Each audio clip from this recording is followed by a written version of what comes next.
सुंदर वन जंगल में एक गरीब टुनटुनी चिड़िया अपनी माँ टूनी चिड़िया के साथ एक किराए के घर पे रहा करती थी। माँ माँ कितना अच्छा होता अगर हम दोनों अपने खुद के घर में रहा करती थी तो हर महीने किराए देने की झंझट नहीं होती। हाँ बिटिया हाँ, बात तो तुम्हारी सही है, पर हमारे पास इतने पैसे कहाँ जो हम अपना नया घर बना सके। हाँ मम्मा, बात तो तुम्हारी सही है, पर हमें पैसे कमाने के लिए कुछ नया करना पड़ेगा, वरना हम जिंदगी भर ऐसे ही गरीब रह जाएंगे। तभी टूनी के घर पर मकान मालिक सेठ चिमन लाल टूनी से घर का किराया मांगने आ जाता है। अरे अरे टूनी, तुम्हारे 1 महीने पूरे हो चुके हैं, अब जल्द से जल्द इस घर का किराया दे दो। सेठ जी, अब मैं क्या बताऊं, मेरे पास अभी किराया देने के लिए पैसे नहीं है। मैं कुछ महीनों तक आपको किराया नहीं दे पाऊंगी। अरे अरे, अगर तेरे पास किराया देने के पैसे नहीं है तो यहाँ से चली जा। ये मेरा घर है, कोई धर्मशाला नहीं। अगर इस घर में रहना है तो टाइम टू टाइम किराया देना होगा। नहीं सेठ जी, हमें कुछ महीने इस घर में रहने दो। मेरी माँ बहुत ही बीमार रहती है, अगर आप मुझे घर से बाहर निकाल देंगे तो हम कहाँ रहेंगे। वो सब मैं नहीं जानता, अगर पैसे नहीं तो ये घर भी नहीं, चली जा यहाँ से। फिर सेठ चिमन लाल ने टूनी और उसकी माँ को घर से धक्के मारकर बाहर निकाल दिया। बिटिया, ये देखो हमारे साथ क्या हुआ, हमें तो घर से बाहर निकाल दिया गया, अब हम कहाँ रहेंगे। माँ तो चिंता मत कर, हम अपना नया घर जरूर बनाएंगे। बिटिया, हमारे पास तो पैसे नहीं है, तो हम अपना नया घर कैसे बनाएंगे। माँ, मुझे एक बिजनेस आइडिया आया है, क्यों ना हम एक ऑमलेट की दुकान खोल ले। ऑमलेट बेचकर पैसे कमाकर हम नया घर बना लेंगे। हाँ टूनी बिटिया, अब हम यही करते हैं। फिर टूनी और टुनटुनी चिड़िया बाजार जाकर बहुत सारा अंडा ले आती है और एक ऑमलेट की दुकान खोल लेती है। ऑमलेट ले लो भाई साहब, ऑमलेट स्वादिष्ट हेल्दी ऑमलेट, एक बार खाए वो बार बार खाए। अरे वाह टूनी बहन, यहाँ पर तो बहुत अच्छी ऑमलेट की खुशबू आ रही है, जरा मेरे लिए एक ऑमलेट लगाना। हाँ उल्लू महाराज, ये लो ऑमलेट। अरे वाह, इतने स्वादिष्ट ऑमलेट तो मैंने आज तक नहीं खाए, ये तो बहुत ही अच्छा है। अच्छा टूनी बता, तेरे ऑमलेट के कितने पैसे हुए। मात्र 50 रुपये हुए उल्लू महाराज। इसी तरह टूनी की दुकान पे दूर दूर से जंगल के सारे पक्षी आकर ऑमलेट खाया करते थे। अरे वाह माँ, हमारी दुकान तो बहुत अच्छी चल रही है, इसी तरह हमारी दुकान चलती रही तो कुछ ही हफ्तों में हमारे पास बहुत सारे पैसे आ जाएंगे और फिर हम अपना नया घर बना लेंगे। हाँ बिटिया हाँ। फिर टूनी चिड़िया ने ऑमलेट बेचकर बहुत सारा पैसा कमा लिया और उन पैसों से अपना एक सुंदर सा घर खरीद लिया। माँ, आखिर हमारा सपना पूरा हो गया, हमने अपना घर बना ही लिया। मेरे पति मुझे कमाकर पैसे दिया करते थे और मैं आज 1-1 रुपये के लिए दूसरों के घर में नौकरानी का काम कर रही हूँ। फिर टूनी चिड़िया अपनी मालकिन का सारा काम कर कर अपने घर चली गई। घर पहुँचने के कुछ ही समय बाद टूनी की बेटी टुनटुनी चिड़िया अपने स्कूल से घर आती है। कैसी है मेरी टूनी बिटिया, तेरा स्कूल कैसा रहा, आज तुमने स्कूल में क्या क्या सीखा। माँ, आज मैं बहुत ही खुश हूँ, अब से तुम्हें दूसरों के घर में काम नहीं करना पड़ेगा, अब हमारे पास बहुत पैसे आएंगे। अरे बिटिया, सच में हमारे पास बहुत पैसे आएंगे क्या, ऐसा क्या तुमने स्कूल में सीख लिया। माँ, आज मैंने स्कूल में केले की खेती करना सीखा, अब मैं जा रही हूँ हमारे घर के पास वाली जमीन में केले की खेती करने और उन्हीं केलों को बेचकर हम अमीर बन जाएंगे। अरे वाह बेटी, ये तो बहुत ही अच्छा आइडिया है, ऐसा आइडिया तो हमने कभी सोचा ही नहीं था। चलो अब हम दोनों माँ बेटी मिलकर केले की खेती करते हैं। फिर टुनटुनी चिड़िया बाजार जाकर केले की बीज लेकर आती है। माँ ये देखो, ये केले के बीज है, अब इन्हें हम खेतों में छिड़क देंगे और फिर इसमें पानी देंगे और कुछ ही दिनों बाद देखना यहाँ केले के पेड़ उग जाएंगे। फिर दोनों माँ बेटी बहुत मेहनत कर कर केले की खेती की और कुछ ही दिनों बाद वहाँ पर बहुत सारे केले के पेड़ उग गए। अरे वाह माँ, ये देखो हमारे पेड़ों पे तो बहुत सारे केले उगे हैं। अरे हाँ बिटिया, हमारे पेड़ों पे तो बहुत सारे केले उगे हैं। चलो अब इन्हें तोड़कर बाजार जाकर बेच डालते हैं। फिर टूनी और टुनटुनी चिड़िया ने सारे केलों को तोड़कर बाजार जाकर बेचने लगी। केले ले लो भाई साहब, केले 50 रुपए दर्जन केले। केले ले लो भाई साहब, केले मीठे मीठे केले। अरे टूनी चिड़िया, एक दर्जन मुझे केला देना तो। हाँ हाँ भाई साहब, ये लो अपना केला। इसी तरह टूनी की दुकान पर जंगल के सारे पक्षी आकर केला खरीदा करते थे। फिर कुछ ही दिनों बाद टूनी चिड़िया के पास केला बेचकर बहुत सारे पैसे आ गए और वह बहुत अमीर बन गई। इसीलिए ये चूड़ियाँ तो मात्र 40 रुपए की है।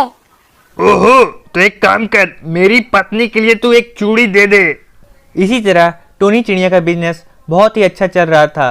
जंगल के सारे पक्षी टूनी चिड़िया से ही चूड़ी लिया करते थे। तभी टूनी चिड़िया की दुकान पर चमेली कौवी आती है। अरे आओ आओ चमेली बहन, मेरे पास बहुत ही सस्ती सस्ती चूड़ियाँ हैं। ये देखो ये चूड़ियाँ, ये रामपुर की चूड़ियाँ हैं। और ये देखो लाल चूड़ियाँ, अगर तू इसे पहनेगी तो तेरा पति तुझे बहुत ही प्यार करेगा। तभी चमेली कौवी पूछती है, ये टूनी, ये लाल वाली चूड़ियाँ कितने की है? अरे अरे चमेली बहन, ये तो बहुत ही सस्ती है, मात्र 50 रुपए की। और ये हरी वाली चूड़ियाँ कितने की है? ये तो मात्र 100 रुपए की है। अरे बाप रे, इतनी महंगी चूड़ियाँ! अरे टूनी, तू चूड़ी बेच रही है कि सोना चांदी बेच रही है? भला कोई इतनी महंगी चूड़ियाँ बेचता है? देखो चमेली बहन, अगर तुम्हें चूड़ियाँ लेनी है तो लो, वरना मत लो। बेकार में मेरा समय मत बर्बाद करो। अरे टूनी बहन, तू तो नाराज हो गई, गुस्सा मत हो। मैं अगर यहाँ आई हूँ तो कुछ ना कुछ चूड़ी लेकर ही जाऊंगी। रुको, मैं थोड़ा सोच कर बताती हूँ मुझे कौन सी चूड़ियाँ लेनी है। तभी टूनी नीचे रखी हुई चूड़ियाँ ठीक करने लगती है। तभी चमेली कौवी चूड़ियों को चुरा लेती है और अपने पास रख लेती है और बोलती है, अरे टूनी, मुझे लगता है मैं पैसे लाना भूल गई हूँ। मैं कल आता हूँ पैसे लेकर, फिर चूड़ी खरीदूंगी। फिर चमेली कौवी चूड़ी चोरी कर कर अपने घर चली जाती है और घर आकर अपने पति बंटी कबूतर को बोलती है, ए जी, सुनते हो? अगली बार से मुझे ज्यादा पैसे देना, आजकल चूड़ी बहुत महंगी हो गई है। ठीक है चमेली, ये लो पैसे। फिर चमेली कौवी अपने कमरे में चली जाती है और बोलती है, अरे वाह, आज तो मजा ही आ गया। आज तो मैंने चूड़ी के 200 रुपए बचा लिए। अब से मैं इसी तरह चूड़ियाँ चोरी करूंगी और पैसे बचाऊंगी। फिर पैसे बचाकर एक सुंदर सा सोने का नेकलेस खरीद लूंगी। अगले दिन चमेली कौवी फिर से टूनी की चूड़ी की दुकान पर जाती है। चमेली कौवी को आते देख टूनी चिड़िया बोलती है, अरे अरे चमेली, तू फिर आ गई। कल तो आई थी तो एक भी चूड़ी नहीं लेके गई थी, सिर्फ दाम पूछकर चली गई थी। आज तो पैसे लाई है ना चूड़ियाँ खरीदने के लिए? अरे नहीं नहीं टूनी, आज तो मैं बहुत सारे पैसे लाई हूँ, ये देखो। तभी टूनी चिड़िया की दुकान पर कबूतरी आती है और बोलती है, ए टूनी बहन, मुझे पीली वाली चूड़ी देना तो। हाँ हाँ कबूतरी बहन, देती हूँ। फिर टूनी चिड़िया कबूतरी को चूड़ी देने में लग जाती है और मौका देखते ही चमेली कौवी चूड़ी चोरी कर लेती है और बोलती है, अरे वाह टूनी, मैं तो इतनी देर से खड़ी हूँ, फिर भी तूने मुझे चूड़ियाँ नहीं दी और इसे तुमने चूड़ियाँ तुरंत दे दी। अरे रुको चमेली बहन, पहले मैं कबूतरी की चूड़ी निकाल देती हूँ, फिर तुम्हारी भी चूड़ियाँ निकाल दूंगी। फिर चूड़ी लेकर कबूतरी वहाँ से चली जाती है। फिर चमेली कौवी बोलती है, ई टूनी, तूने मेरा बहुत टाइम खराब किया। मैं इतनी देर से खड़ी थी फिर भी तूने मुझे चूड़ी नहीं दी। अब मैं तेरी दुकान से चूड़ी नहीं लूंगी, मैं तो जा रही हूँ अपने घर। तभी चमेली कबूतरी वहाँ से उड़ने लगी और उसके पंखों में से चूड़ी गिर गई और उसे देखकर टूनी चिल्लाने लगी, अरे देखो भाई देखो, ये चमेली कबूतरी तो चोर निकली। ये मेरी दुकान से चूड़ी चोरी कर रही थी। अरे देखो भाई लोग देखो। चमेली कौवी फिर घबरा गई और टूनी से बोलने लगी। अरे अरे माफ कर दो बहन, माफ कर दो। आज के बाद मैं चूड़ी नहीं चुराऊंगी। मुझे माफ कर दो टूनी बहन, मुझे माफ कर दो। फिर टूनी चिड़िया चमेली कौवी को माफ कर देती है और बोलती है, कौवी आज मैं तुझे माफ कर देती हूँ, पर अगली बार से चोरी मत करना, वरना मैं तुझे जेल भेज दूंगी। टुनटुनी एक अमीर घर की चिड़िया थी। वह अपना पैसों का घमंड अपने दोस्तों पर दिखाया करती थी। दोस्तों, क्या तुम्हें पता है, यह बैग मेरे पापा ने मुझे लंदन से लाया था। यह बैग बहुत महंगा है, इसकी कीमत 15 लाख है। और ये देखो मेरी गहनी, इसकी कीमत पूरे 25 लाख है। पता है दोस्तों, मेरे पास बहुत सारे पैसे हैं। मेरे पास तो इतने पैसे हैं कि मैं खाना भी सोने के बर्तन में खाती हूँ। टुनटुनी इसी तरह अपना पैसों का घमंड अपने दोस्तों को दिखाया करती थी। यह देखो रिया चिड़िया, मेरे पास विदेश से लाया हुआ स्वेटर है। पर मैं तुम्हें क्यों बता रही हूँ, तुम लोग तो ऐसे स्वेटर कभी पहन ही नहीं सकते। हा हा हा हा हा। टुनटुनी इसी तरह अपना पैसों का घमंड अपने दोस्तों को दिखाया करती थी और दोस्तों को बेइज्जत किया करती थी। ठीक है दोस्तों, कल मेरा जन्मदिन है, तुम लोग मेरे घर आ जाना। मैं तुम लोगों को अपना सुंदर सा घर दिखाऊंगी। फिर टुनटुनी के सारे दोस्त टुनटुनी के घर जन्मदिन मनाने के लिए उसके घर पहुंच गए। अरे मेरी गरीब दोस्तों, तुम आ गए। आओ, मैं तुम्हें अपनी सुंदर सी घर दिखाती हूँ। ये देखो, ये है मेरा सुंदर सा घर। अरे वाह, टुनटुनी तो सच में बहुत अमीर है। हाँ भाई हाँ, टुनटुनी तो बहुत अमीर है। चलो चलो, अब बातें कम करो और मेरे जन्मदिन का केक काटने चलो और मुझे ढेर सारा जन्मदिन का तोहफा दो। तभी सारे पक्षी बोलने लगे, पर टुनटुनी, मैंने तुम्हारे लिए कोई तोहफा लाया ही नहीं। हाँ हाँ, मैंने भी कोई तोहफा नहीं लाया।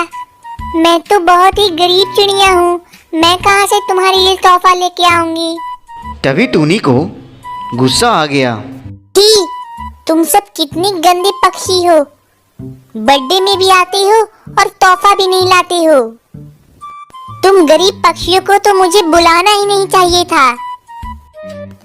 चले जाओ तुम लोग, निकल जाओ मेरे बर्थडे पार्टी से, गरीब कहीं के बड़े आए। तभी टूनी ने अपने सारे दोस्तों को बेइज्जती करके अपने घर से बाहर निकाल दिया। कुछ दिनों बाद जंगल में भूकंप आया, जिससे टुनटुनी का घर टूट गया और घर के सारे पैसे भी बर्बाद हो गए। भगवान, यह मेरे साथ क्या हुआ? मेरा आलीशान घर टूट गया और मेरे सारे पैसे भी खत्म हो गए। अब मैं कहाँ रहूंगी, किसके साथ रहूंगी? फिर टुनटुनी जोर जोर से रोने लगी। हे भगवान, मुझे कुछ बचाओ, मुझे कोई बचाओ। पास तो खाने के लिए भी पैसे नहीं है। फिर टुनटुनी की रोने की आवाज़ उसके दोस्तों ने सुन ली और उसके दोस्त वहाँ पे चले आए। चिंता मत करो टुनटुनी चिड़िया, तुम हमारे साथ रह लो। हम जंगल के सारे पक्षी भले ही गरीब है, पर अपने दिल के अमीर है। दोस्तों, मुझे माफ कर दो, मैंने तुम सारे पक्षियों की बहुत बेइज्जती की, तुम्हारी गरीबी की बहुत मजाक उड़ाई। आज मुझे अपनी गलती का एहसास हो गया। प्लीज मुझे सब कोई माफ कर दो। अब मेरी अकल ठिकाने आ चुकी है, अब मैं ऐसा कभी नहीं करूँगी। टूनी और उसका परिवार किराए के घर में खुशी खुशी रहते थे। टूनी, मैं जा रहा हूँ रामू काका के घर, तू अपना ख्याल रखा कर और वक्त पे खाना खाया कर। ठीक है टूनी, अब मैं चलता हूँ। ठीक है टुनटुनी के पापा, जाइए, फिर घर जल्दी आइएगा, क्योंकि मैं घर पे अकेली रहती हूँ और मुझे बहुत डर लगता है। ठीक है टूनी, अब मैं चलता हूँ, अपना ख्याल रखना। फिर बंटी कबूतर वहाँ से चला जाता है। फिर घर का मालिक किराया लेने आता है। अरे बंटी कबूतर, कहाँ गया? तूने अभी तक किराया नहीं दिया, मेरे घर के किराया दे। बाहर निकल, कहाँ गया तू? तभी वहाँ पे टूनी आती है। क्या हुआ राजा कौवा जी, क्यों इतना चिल्ला रहे हो आप? अरे बंटी कबूतर कहाँ गया है? उसने मेरे घर के अभी तक किराए नहीं दिए हैं। वो अभी अभी रामू काका के घर गए हैं। अरे कब तक लौटेगा ये बंटी कबूतर? उसने अभी तक मेरे घर के किराए नहीं दिए हैं। पता नहीं राजा कौवा, वो कब तक घर आएंगे। अगर तुम्हें पता नहीं कि कब तक घर आएंगे तो उसे बोल देना कि वक्त पर किराया दे, वरना मेरा घर खाली कर दे। यह बोलकर राजा कौवा वहाँ से चला जाता है। फिर थोड़ी देर में बंटी कबूतर घर आता है। सुनिए जी, अभी अभी घर के मालिक किराया लेने आए थे। वह बोल रहे थे घर का किराया दो वरना घर खाली कर दो। अरे टोनी, तूने उनसे बोला नहीं कि अभी हमारे पास किराए के पैसे नहीं हैं। जब हमारे पास किराए के पैसे आएंगे तो उन्हें सारे पैसे चुका दिए जाएंगे। अरे मैं उनसे कुछ बोलती उससे पहले वो यहाँ से चले गए। तभी वहाँ पे घर का मालिक फिर से किराया लेने आता है। अरे बंटी कबूतर, तूने अभी तक घर का किराया क्यों नहीं दिया? मेरे पास अभी किराए के पैसे नहीं हैं। जब आएंगे तब किराए के पैसे दे दूंगा। किराए के पैसे नहीं हैं तो निकल जा मेरे घर से। अरे नहीं नहीं राजा कौवा जी, मुझे घर से नहीं निकालो। मैं और मेरी पत्नी कहाँ जाएंगे? मैं वो सब कुछ नहीं जानता। मेरे किराए के पैसे दे वरना मेरे घर से बाहर निकल जा। तभी बंटी कबूतर और टूनी घर से बाहर निकल जाते हैं। तभी टूनी और बंटी कबूतर उड़ते उड़ते रास्ता भटक जाते हैं और एक पुराने रेल के पटरी पर पहुंच जाते हैं। अरे जी, आप मुझे कहाँ लेकर आ गए हो? यहाँ तो रहने की जगह भी नहीं है। तभी वहाँ पे बंटी कबूतर पुराने ट्रेन के डब्बे देखता है। अरे टोनी, ये देख पुराने ट्रेन के डब्बे। अब हम लोग यहीं घर बनाकर खुशी खुशी रहेंगे। फिर बंटी कबूतर और टूनी खुशी खुशी अपना जीवन जीने लगे। दरबन जंगल में चंपा कबूतरी और उसकी बहू रहा करती थी। उसकी बहू बहुत अत्याचारी और गुस्सैल थी। अरे टूनी बहू, मेरे घुटनों में कई दिनों से दर्द है, क्या तुम मुझे घुटनों में तेल लगा सकती है? अरे बुढ़िया, मुझे तंग मत कर, मुझे सोने दे। तेरे घुटनों में तो हमेशा दर्द ही रहता है। जब देखो तब मालिश मालिश मालिश करते रहती है। कितनी मालिश करूं तुझे? तुम मर क्यों नहीं जाती बुढ़िया? अरे बहू, ऐसा मत बोला कर। तेरे अलावा इस दुनिया में मेरा है कौन? तू ही तो एक मेरी अच्छी बहू है। अरे जा बुढ़िया, मुझे इतना मक्खन मत लगाया कर। मैं तेरी चिकनी चपोड़ी बातों में नहीं